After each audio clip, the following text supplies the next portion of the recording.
ವಿವೇಕ ವಾರ್ತೆಗೆ ಸ್ವಾಗತ. ನಾನು ನಿಧಿ ರಾಠೋಡ್. ವೀಕ್ಷಕರೇ, ನೀವಿದೀಗ ನನ್ನನ್ನು ನೋಡ್ತಾ ಇರೋದು ಉತ್ತರ ಪ್ರದೇಶದ ವಾರಣಾಸಿಯಲ್ಲಿ. ಹೌದು, ನಾವಿದೀಗ ಇರುವಂತದ್ದು ಕಾಶಿ ವಿಶ್ವನಾಥನ ದರ್ಶನ ಮಾಡೋದಕ್ಕೆ ಅಂತ ಬಂದಿದ್ದೀವಿ. 12 ಜ್ಯೋತಿರ್ಲಿಂಗಗಳಲ್ಲಿ ಒಂದಾಗಿರುವಂತಹ ಕಾಶಿ ವಿಶ್ವನಾಥನ ದರ್ಶನ ಮಾಡ್ತಾ ಇದ್ದೀವಿ. ಸ್ಪೆಷಾಲಿಟಿ ಏನು ಅಂತ ಅಂದ್ರೆ, ಇವಾಗ ಇನ್ನು 2024 ಮುಗಿದು 25 ಆರಂಭ ಆಗೋದಿದೆ. ಹಾಗಾಗಿ ಸ್ವಲ್ಪ ದೇವರ ದರ್ಶನ ಮಾಡಿ ಶುರು ಮಾಡೋಣ ಅಂತ. ಜೊತೆಗೆ ಇಲ್ಲಿರುವಂತಹ ವಿಶೇಷತೆಗಳೇನೇನು ಅನ್ನೋದನ್ನು ಕೂಡ ನಿಮಗೆ ತಿಳಿಸ್ತಿದ್ದೇವೆ. ಇದೀಗ ತಾವು ನೋಡಬಹುದು, ನಾವು ಕಾಶಿ ವಿಶ್ವನಾಥನ ಮಂದಿರಕ್ಕೆ ಹೋಗೋದಕ್ಕೆ ಅಂತ ಬಂದಿದ್ದೀವಿ. ಆ ರಸ್ತೆ ಎಷ್ಟರ ಮಟ್ಟಿಗೆ ರಶ್ ಆಗಿದೆ. ವಿಶೇಷ ದಿನ ಆಗಿರೋದ್ರಿಂದ ಸಿಕ್ಕಾಪಟ್ಟೆ ಜನ ಬರ್ತಾ ಇದ್ದಾರೆ. ಅಮಾವಾಸ್ಯೆ ಕೂಡ ಇವಾಗ ಆರಂಭ ಆಗಿರುವಂತದ್ದು, ಜೊತೆಗೆ ವರ್ಷದ ಕೊನೆ, ಹೊಸ ವರ್ಷದ ಆರಂಭ. ಹಾಗಾಗಿ ಇದೀಗ ನಾವು ಕೂಡ ಇಲ್ಲಿಗೆ ಬಂದಿದ್ದೀವಿ. ಸಿಕ್ಕಾಪಟ್ಟೆ ರಶ್ ಇದೆ. ಇಲ್ಲಿ ಕಾಶಿ ವಿಶ್ವನಾಥ ಆಗಿರಬಹುದು, ಅನ್ನಪೂರ್ಣೇಶ್ವರಿ ಮಾ ಆಗಿರಬಹುದು, ಜೊತೆಗೆ ಕಾಲಭೈರವ, ಗಂಗಾ ಆರತಿ, ಗಂಗಾ ಸ್ನಾನ, ಮಣಿಕರ್ಣಿಕ ಘಾಟ್ ಅಂತ ಹೇಳ್ತೀವಿ, ಅಲ್ಲಿ ಮೋಕ್ಷ ಸಿಗುವಂತಹ ಸ್ಥಳ ಅಂತ ಹೇಳ್ತಾರೆ. ಎಲ್ಲವನ್ನು ಕೂಡ ಇದೀಗ ತೋರಿಸ್ತಾ ಹೋಗ್ತೀವಿ. ಜೊತೆಗೆ ಇಲ್ಲಿರುವಂತಹ ಮತ್ತಷ್ಟು ಸ್ಥಳಗಳ ವಿಶೇಷತೆಗಳೇನೇನಿದ್ದಾವೆ ನಾವೇನೆಲ್ಲ ನೋಡಬಹುದು, ಯಾವ ರೀತಿ ತಿಂಡಿ ತಿನಿಸುಗಳಲ್ಲಿ ಸಿಗುತ್ತೆ, ಜೊತೆಗೆ ನಮ್ಮನ್ನ ನಾವು ಇಲ್ಲಿ ಯಾವ ರೀತಿ ಪ್ರೊಟೆಕ್ಟ್ ಮಾಡ್ಕೋಬಹುದು. ಯಾಕೆಂದ್ರೆ ಸಿಕ್ಕಾಪಟ್ಟೆ ಚಳಿ ಇದೆ. ಚಳಿ ಎಷ್ಟರ ಮಟ್ಟಿಗೆ ಇದೆ ಅಂದ್ರೆ ಆ ಮೂಳೆಗಳು ಕೂಡ ಮರಗಟ್ಟು ಹೋಗ್ಬೇಕು, ಆ ರೀತಿ ಚಳಿ ಇದೆ. ಬಟ್ ಸ್ಟಿಲ್ ನಾನು ಇಲ್ಲಿ ಇಟ್ಕೊಂಡು ನಿಮ್ಗೋಸ್ಕರ ವಿಡಿಯೋ ಮಾಡಿ ಹಾಕ್ತಾ ಇದ್ದೀವಿ. ನೋಡೋಣ ಹಾಗಿದೆ ನಮ್ಮ ಜರ್ನಿ ಯಾವ ರೀತಿ ಶುರು ಆಗುತ್ತೆ, ಯಾವ ರೀತಿ ಎಂಡ್ ಆಗುತ್ತೆ ಅಂತ. ಇಡೀ 2 ದಿನದ ಒಂದು ಪ್ರೊಸೆಸ್, 2 ದಿನದ ಜರ್ನಿಯನ್ನ ನಿಮ್ಗೆ ತೋರಿಸ್ತಾ ಹೋಗ್ತೀವಿ. ಬನ್ನಿ ನಮ್ಮೊಟ್ಟಿಗೆ. ಗಂಗಾ ನದಿ ತಟದಲ್ಲಿರುವ ಕಾಶಿ ವಿಶ್ವನಾಥ ದೇಗುಲ ತನ್ನದೇ ಆದ ಮಹತ್ವವನ್ನು ಹೊಂದಿದೆ. ಐತಿಹಾಸಿಕವಾಗಿಯೂ ಈ ದೇಗುಲ ತನ್ನದೇ ಆದ ಹಿರಿಮೆ, ಗರಿಮೆಯನ್ನು ಹೊಂದಿದೆ.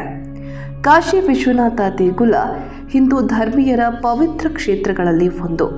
ಅತ್ಯಂತ ಪ್ರಾಚೀನ ಶಿವ ದೇಗುಲವಿದು. 12 ಜ್ಯೋತಿರ್ಲಿಂಗಗಳಲ್ಲಿ ಮುಖ್ಯವಾದ ಕಾಶಿ ವಿಶ್ವನಾಥ ದೇವಾಲಯಕ್ಕೆ ಪ್ರತಿ ವರ್ಷ ಸಾಕಷ್ಟು ಸಂಖ್ಯೆಯಲ್ಲಿ ಭಕ್ತರು ಭೇಟಿ ನೀಡ್ತಾರೆ. ಮಹಾಭಾರತ ಮತ್ತು ಉಪನಿಷತ್ತುಗಳಲ್ಲೂ ಕೂಡ ಇದರ ಉಲ್ಲೇಖವಿದೆ.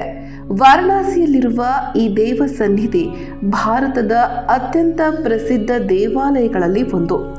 ಪವಿತ್ರ ಗಂಗಾ ನದಿಯ ಪಶ್ಚಿಮ ದಂಡೆಯಲ್ಲಿ ಈ ಸುಂದರ ದೇಗುಲವಿದೆ. ವಾರಣಾಸಿ ನಗರವನ್ನು ಕಾಶಿ ಅಂತ ಕರೆಯಲಾಗುತ್ತೆ. ಇದರಿಂದ ಈ ದೇವಾಲಯ ಕಾಶಿ ವಿಶ್ವನಾಥ ದೇವಾಲಯ ಅಂತಲೇ ಪ್ರಸಿದ್ಧಿ ಪಡೆದಿದೆ. ಇತಿಹಾಸದ ಸಾಕಷ್ಟು ಘಟನೆಗಳಿಗೆ ಈ ಸುಂದರ ದೇವ ಸನ್ನಿಧಿ ಸಾಕ್ಷಿಯಾಗಿ ನಿಂತಿದೆ. ಸಾಕಷ್ಟು ರಾಜ ಮಹಾರಾಜರ ಆಳ್ವಿಕೆಗೆ ಒಳಪಟ್ಟಿದ್ದ ದೇವಸ್ಥಾನವಿದು. ಕೆಲವು ಕಾಲ ಇಲ್ಲಿ ಬೌದ್ಧರ ಆಳ್ವಿಕೆ ಇತ್ತು ಎಂಬ ಮಾಹಿತಿ ಕೂಡ ಸಿಗುತ್ತೆ. ಅದರಲ್ಲೂ ಸಾಕಷ್ಟು ಬಾರಿ ದಾಳಿಗೊಳಗಾದ ದೇವಾಲಯವನ್ನು ಹಲವು ಬಾರಿ ಮರು ನಿರ್ಮಾಣ ಕೂಡ ಮಾಡಲಾಗಿತ್ತು ಎಂಬುದು ಇತಿಹಾಸದ ಪುಟಗಳಲ್ಲಿ ದಾಖಲಾಗಿರುವ ಅಂಶ. ಕ್ರಿಸ್ತಪೂರ್ವ 11ನೇ ಶತಮಾನದಲ್ಲಿ ರಾಜ ಹರಿಶ್ಚಂದ್ರನಿಂದ ನವೀಕರಿಸಲ್ಪಟ್ಟ ವಿಶ್ವನಾಥ ದೇವಾಲಯವನ್ನು ಚಕ್ರವರ್ತಿ ವಿಕ್ರಮಾದಿತ್ಯನು ಮತ್ತೆ ನವೀಕರಿಸಿದನು ಎಂಬುದರ ಬಗ್ಗೆ ಪೌರಾಣಿಕ ಉಲ್ಲೇಖವಿದೆ. ಇನ್ನು 1194ರಲ್ಲಿ ಮೊಹಮ್ಮದ್ ಘೋರಿ ಈ ದೇವಾಲಯಕ್ಕೆ ದಾಳಿ ಮಾಡಿ ಕೆಡವಿದ್ದನು ಎಂಬ ಉಲ್ಲೇಖ ಸಿಗುತ್ತೆ. ಇದಾದ ಬಳಿಕ ಈ ದೇವಾಲಯವನ್ನು ಸ್ಥಳೀಯರು ಪುನರ್ನಿರ್ಮಿಸಿದ್ರು. ಆದರೆ 1477ರಲ್ಲಿ ಜೌನ್ಪುರದ ಸುಲ್ತಾನ್ ಮೊಹಮ್ಮದ್ ಶಾ ಇದನ್ನ ಮತ್ತೆ ಕೆಡವಿದ್ದನು ಎಂಬ ಮಾಹಿತಿ ಕೂಡ ಲಭ್ಯವಾಗುತ್ತೆ. ದಾಳಿಕೋರರ ಆಕ್ರಮಣ, ಸ್ಥಳೀಯರಿಂದ ಮತ್ತೆ ನಿರ್ಮಾಣ. ಕ್ರಿಸ್ತಶಕ 1585ರಲ್ಲಿ ರಾಜ ತೊಡೆರ್ಮಲ್ ಅವರ ಸಹಾಯದಿಂದ ಈ ಸ್ಥಳದಲ್ಲಿ ಮತ್ತೊಮ್ಮೆ ಭವ್ಯವಾದ ದೇವಾಲಯವನ್ನು ನಿರ್ಮಿಸಲಾಗಿತ್ತು. ಆದರೆ 1632ರಲ್ಲಿ ಶಹಜಹಾನ್ ಆಳ್ವಿಕೆಯ ಕಾಲದಲ್ಲಿಯೂ ಕೂಡ ಇದನ್ನು ಕೆಡುವ ಪ್ರಯತ್ನ ನಡೆದಿತ್ತು. ಆದರೆ ಹಿಂದೂಗಳ ಪ್ರಬಲ ಪ್ರತಿರೋಧದಿಂದಾಗಿ ವಿಶ್ವನಾಥ ದೇವಾಲಯದ ಕೇಂದ್ರ ದೇವಾಲಯವನ್ನು ನಾಶ ಮಾಡಲು ಸೈನ್ಯಕ್ಕೆ ಸಾಧ್ಯವಾಗಲಿಲ್ಲ. ಆದರೆ ಕಾಶಿಯ ಇತರ ದೇವಾಲಯಗಳನ್ನು ದಾಳಿಕೋರರು ನಾಶ ಮಾಡಿದರು. ಅಕ್ಬರನ ಮರಿ ಮೊಮ್ಮಗ ಔರಂಗಜೇಬನ ಕಾಲದಲ್ಲಿಯೂ ಕೂಡ ಈ ದೇಗುಲದ ಮೇಲೆ ಮತ್ತೆ ದಾಳಿ ನಡೆಸಲಾಯಿತು. ಬಳಿಕ ಅಲ್ಲೇ ಸಮೀಪ ಜ್ಞಾನವಾಪಿ ಮಸೀದಿ ನಿರ್ಮಾಣ ಮಾಡಲಾಗಿತ್ತು ಎಂಬ ಮಾಹಿತಿ ಉಪಲಬ್ಧವಾಗುತ್ತೆ. ಶಿವನ 12 ಜ್ಯೋತಿರ್ಲಿಂಗಗಳಲ್ಲಿ ಒಂದಾಗಿ ಪೂಜಿಸಲ್ಪಟ್ಟಿರುವ ಈ ದೇವಾಲಯ ಹಿಂದೂ ಧರ್ಮೀಯರಲ್ಲಿ ಅಪಾರ ಮಹತ್ವವನ್ನು ಹೊಂದಿದೆ. ಈ ದೇವಾಲಯವನ್ನು ಕೊನೆಯದಾಗಿ ನಿರ್ಮಿಸಿದ್ದು ಇಂದೋರ್ನ ರಾಣಿ ಅಹಲ್ಯಾಬಾಯಿ ಹೋಳ್ಕರ್ ಅವರು. ಇನ್ನು ಕನಸಿನಲ್ಲಿ ಶಿವ ಕೊಟ್ಟ ಆಜ್ಞೆಯಂತೆ ಅವರು ದೇಗುಲ ನಿರ್ಮಿಸಿದ್ರು ಅನ್ನೋದು ನಂಬಿಕೆ. 1777ರಿಂದ 80ರ ಸುಮಾರಿಗೆ ಈ ದೇಗುಲವು ಮರು ನಿರ್ಮಾಣ ಮಾಡಲಾಗಿದೆ ಅಂತ ಸ್ಥಳೀಯರು ಹೇಳ್ತಾರೆ.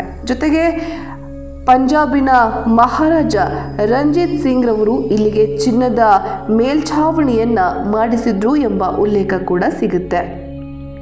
ಶಿವನು ಇಲ್ಲಿ ಕೆಲವು ಕಾಲ ಇದ್ದಿದ್ದಕ್ಕಾಗಿ ಜನಪ್ರಿಯ ನಂಬಿಕೆ ಇದೆ.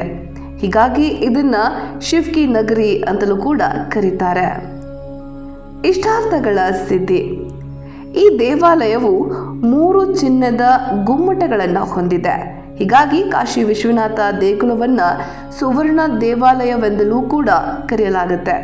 ಅದು ಅಲ್ಲದೆ ಈ ಚಿನ್ನದ ಛತ್ರಗಳನ್ನು ನೋಡಿದ ನಂತರ ನಿಮ್ಮ ಯಾವುದೇ ಇಷ್ಟಾರ್ಥಗಳು ಈಡೇರುತ್ತವೆ ಅನ್ನೋದು ನಂಬಿಕೆ ಇದೆ. ಇನ್ನು ಔರಂಗಜೇಬನ ದಾಳಿಯ ಸುದ್ದಿಯನ್ನರಿತ ತಕ್ಷಣ ಅರ್ಚಕರು ಈ ದೇಗುಲದ ಶಿವನ ವಿಗ್ರಹವನ್ನು ವಿನಾಶದಿಂದ ರಕ್ಷಣೆ ಮಾಡೋದಕ್ಕೆ ಬಾವಿಯಲ್ಲಿ ಬಚ್ಚಿಟ್ಟಿದ್ರು ಎಂಬ ಕಥೆಗಳನ್ನು ಹೇಳಲಾಗುತ್ತೆ. ಇಂದಿಗೂ ಕೂಡ ಮಸೀದಿ ಮತ್ತು ದೇವಾಲಯದ ನಡುವೆ ಆ ಬಾವಿ ಇದೆ. ಪ್ರಮುಖ ತೀರ್ಥಕ್ಷೇತ್ರವಿದು. ಈ ದೇವಾಲಯ ಶಿವನ 12 ಜ್ಯೋತಿರ್ಲಿಂಗ ದೇವಾಲಯಗಳಲ್ಲಿ ಒಂದಾಗಿದೆ. ದೇವಾಲಯಗಳಲ್ಲಿ ಒಂದು ಎನ್ನುವ ಪ್ರಸಿದ್ಧಿಯ ಕಾರಣದಿಂದ ದೇಶ ವಿದೇಶಗಳಿಂದ ಭಕ್ತರು ಇಲ್ಲಿಗೆ ಭೇಟಿ ನೀಡ್ತಾರೆ. ಬ್ರಹ್ಮಾಂಡವನ್ನೇ ಆಳುವ ದೇವರು ಎಂಬರ್ಥದಲ್ಲಿ ಇಲ್ಲಿ ಶಿವನನ್ನ ವಿಶ್ವನಾಥ, ವಿಶ್ವೇಶ್ವರ ಎಂಬೆಲ್ಲ ಹೆಸರಿನಿಂದ ಪೂಜಿಸಲಾಗುತ್ತೆ. ಭೂಮಿ ರೂಪುಗೊಂಡ ಬಳಿಕ ಮೊದಲ ಸೂರ್ಯರಶ್ಮಿ ಬಿದ್ದದ್ದು ಕಾಶಿಯ ಮೇಲೆ ಎಂಬ ನಂಬಿಕೆ ಕೂಡ ಇದೆ. ವಾರಣಾಸಿಯಲ್ಲಿ ಸುಮಾರು 80ಕ್ಕೂ ಅಧಿಕ ಘಾಟ್ಗಳಿವೆ. ಅವುಗಳಲ್ಲಿ ಕೆಲವು ಘಾಟ್ಗಳು ಸಂಸ್ಕಾರಕ್ಕೆ ಮಾತ್ರ ಮೀಸಲಿಡಲಾಗಿದೆ. ಇಲ್ಲಿ ಮೋಕ್ಷ ಪ್ರಾಪ್ತಿಯಾಗುತ್ತೆ ಅನ್ನೋದು ಆಸ್ತಿಕರ ನಂಬಿಕೆ. ಸಾಕಷ್ಟು ಸಂಖ್ಯೆಯಲ್ಲಿ ಬರುವ ಭಕ್ತರು ಇಲ್ಲಿ ಪವಿತ್ರ ಗಂಗೆಯಲ್ಲಿ ಮಿಂದೇಳುತ್ತಾರೆ. ಕಾಶಿ ವಿಶ್ವನಾಥನ ದರ್ಶನ ಭಕ್ತರಲ್ಲಿ ಸಮಾಧಾನ, ಖುಷಿಯ ಭಾವವನ್ನು ಮೂಡಿಸುತ್ತದೆ.